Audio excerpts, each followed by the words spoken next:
The next team that we're going to talk about is the Jacksonville Jaguars, and it is a new era in Duval, which new coach Liam Cohen let everybody know about. The way that he pronounced Duval is open to interpretation. Maybe not the coolest or the most charismatic intro for a new coach.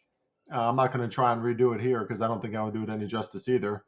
But happy that he's excited. I think this Jaguars organization has a ton of upside. Obviously, when you have a generational talent like Trevor Lawrence as your franchise quarterback, a guy that was arguably since Andrew Luck, um, the biggest consensus number one draft pick, the most anticipated. Like there was no chance that he wasn't going to be the number one pick when he came into the NFL, the most highly graded, highly touted, etc. Now, has that resulted in a Super Bowl or even a deep playoff run? Not yet, but there's obviously some things to clean up on this entire roster. And some of it is on Trevor Lawrence, who has not always looked as sharp as we thought he would. Now, quite a few seasons into his career, off the top of my head, I think, what was it, 2021, 2020 when he was drafted. So he's been around for a little bit now. Time for Trevor to kind of reach that second level, right? I think a lot of pundits and analysts are out on that happening, and maybe this is just who he is, and that's kind of a debate and an argument, right? But somebody like Liam Cohen, who comes from Tampa Bay, led a great offense there, a juggernaut, really, in every sense of the word. Now comes to Jacksonville. He's a players coach. The players like him. He has a good reputation. And I must admit, we just saw him today as I record this on Sunday, August 17th, in a preseason game. And you can see some notable differences on their offense. Just looking a little cleaner, more productive. Hopefully that carries into the regular season if you're a Jaguars fan.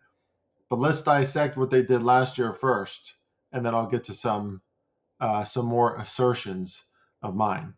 So new GM, new coach, new era in Duval. One of the worst offenses in the NFL last year, though. Pretty good at scoring touchdowns. Like in the red zone, they were 13th, but pretty much in every other area, unimpressive in the run game. The passing stats speak to Trevor's instability at quarterback, just kind of up and down, average.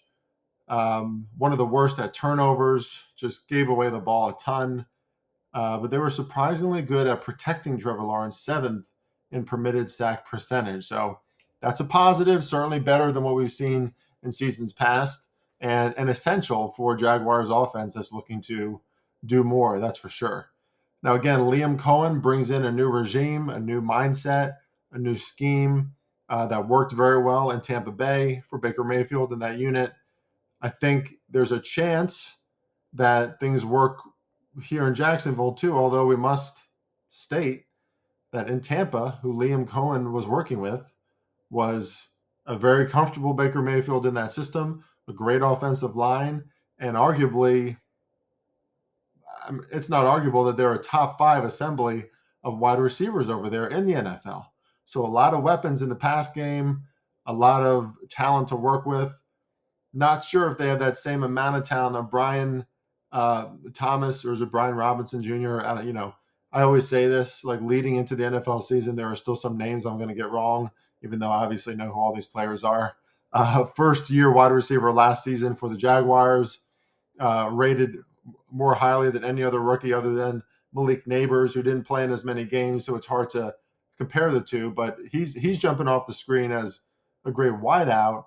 And obviously, they drafted Travis Hunter. We'll see how much he's going to contribute to the Jaguars' offense, but there's some potential there. They did add more on their offensive line. Patrick McCarry, right guard, Robert Hainsey, a center, more in development, but they wanted to really solidify that offensive line, build off of what they did last season. They also added De'Ami Brown, a wide receiver that popped with the Washington Commanders most recently under the Jaden Daniels era, especially. But even before Jaden Daniels came along, he had some really good plays and performances for the Commanders. A guy that could probably be a really solid number two. He's a playmaker with the ball in his hands. So these are all positives about the Jaguars offense. Let's see if they can build off of that. They obviously still have Travis Etienne, Tank Bigsby at running back. So they have a decent core of talent on offense. Let's see how much it can be elevated with Liam Cohen. The worst defense in the NFL last year in takeaways, terrible in all the major defensive categories. Average against the run, very poor against the pass, 29th in sack percentage. They just need to pressure the quarterback a lot more if they're going to be a serious defense. They did add quite a few players here. Eric Murray, strong safety, and Jordan Lewis are two of the more notable adds to their secondary. Still, overall, a pretty weak unit that is a work in progress. They also have a new defensive coordinator in Anthony Campanelli, formerly with the Packers. And the Packers obviously were top 5, top 10 unit, fringe top 5, maybe in some categories, but definitely a top 10 unit last season. A disciplined defense that didn't do a lot wrong, didn't make a lot of mistakes. That's exactly what the Jaguars need in their defense to turn it around. They also drafted Caleb Ransaw, a versatile quarterback in the draft, along with, again, Travis Hunter. And for those of you who don't know, we mentioned Travis Hunter twice because he plays on both sides of the ball. I tend to think that Travis Hunter is going to become more of a cornerback than a wide receiver. I think he'll be a gimmick offensive player here and there, maybe like 5 to 10 plays per game. But his speed, the way that he can make plays on the ball, I think he's going to be most useful on defense. So he's a major upgrade as far as that goes. They do have a much better secondary room as far as veteran experience and pure talent goes on paper. Again, we'll see how these things transfer with an entirely new regime.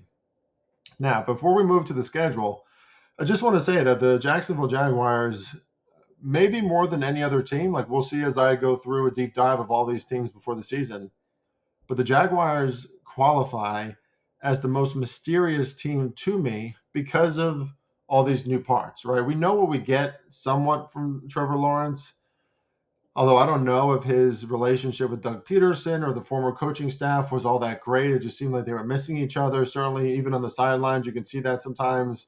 Both of them kind of looking dumbfounded. Um, Again, some of it is Trevor Lawrence just missing passes at times, not making the plays that he should.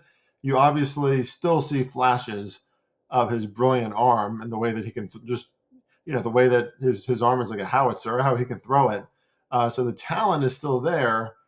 But it's just going to be interesting because offense, defense, GM, right? A guy like Travis Hunter, you don't even know which side of the ball he's going to play more on, and he could be a serious difference maker for this team. There's so much change, and it's such a new regime that you want to say in a weak AFC South, and they have a medium to easy schedule. We'll get to that in a second. That the Jaguars are slated for improvement, and yet their win total is still 7.5. They're a major underdog. Well, not major, but they're a formidable underdog to make the playoffs.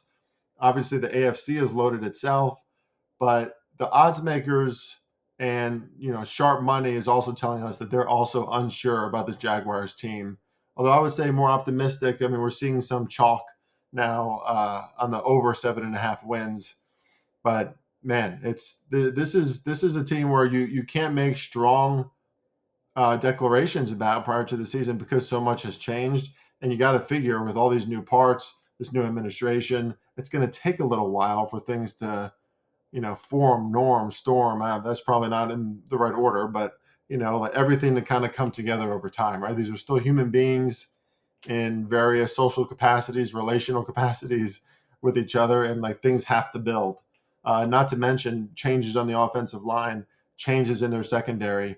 They hope to get more out of their front seven. They added a little more depth there, but I would argue not enough to make substantial changes. So this is a Jaguars team who's like fringe in so many ways of being good, but is there enough proof that this is going to be a team that we believe is actually going to be very good? I would say no, not just yet, although there's some optimism to be had. Their schedule, I would say their schedule is medium because it has such a tough start.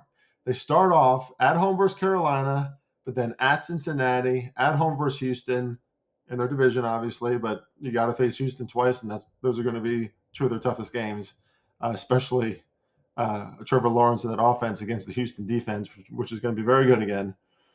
So it's Carolina at Cincinnati, Houston at San Francisco, Kansas City, Seattle, and the Rams. I wouldn't be surprised, especially because this is a new operation, if the Jaguars go 2-5 to start the first half of their year for 7 games, 17 games now. So I wouldn't be surprised if they go 2-5. Now the last 10 games: Vegas, Houston, the Chargers, Arizona, Tennessee, the Colts, the Jets, the Broncos, the Colts, and the Titans. So they got the Titans twice, the Colts twice. Could be 4 wins between those two teams, right? I don't think that the Titans are going to be a great team yet this season with so much new over there also. And the Colts have Daniel Jones, and I talked a few days ago about how I feel about the Daniel Jones experience. So I don't trust them. They got Vegas in there. They got the Chargers and Cardinals in there, the Jets. So more wins could accrue in that second part of the year. Again, 7.5 is their win total, juiced to the over, which is interesting because of their weaker schedule is mostly why we're seeing that juice to the over, I believe. And I would lean to the over, but I can't take that at this point, like before the season. I would wait until week 6 or 7, and some sports books still offer a discount, or they'll offer, season win totals. And I think you're going to get a discount at that point because week 6 or 7, I think they can be 3-4, 2-5. They could be 1-6. Who knows? And then I think might be a good time to fire on their win total. Like maybe it's projected to be, 5.5 or 4.5 or 6.5 at that point. That makes more sense to me. So if I bet on the Jaguars going over, especially if they play well but just don't win games, then you can foresee that back half of their schedule, that final 10 games, things really coming together there. I give them a power rating of 72, which is a below average team on the fringe of becoming a good team. And again, just wait till weeks 6 or 7 if you're looking at their win total. And again, you wait till week 6 or 7 if you're anticipating that there's going to be some positive regression and they're going to do better in those final 10 games. Next up are the Super Bowl losers, the Kansas City Chiefs.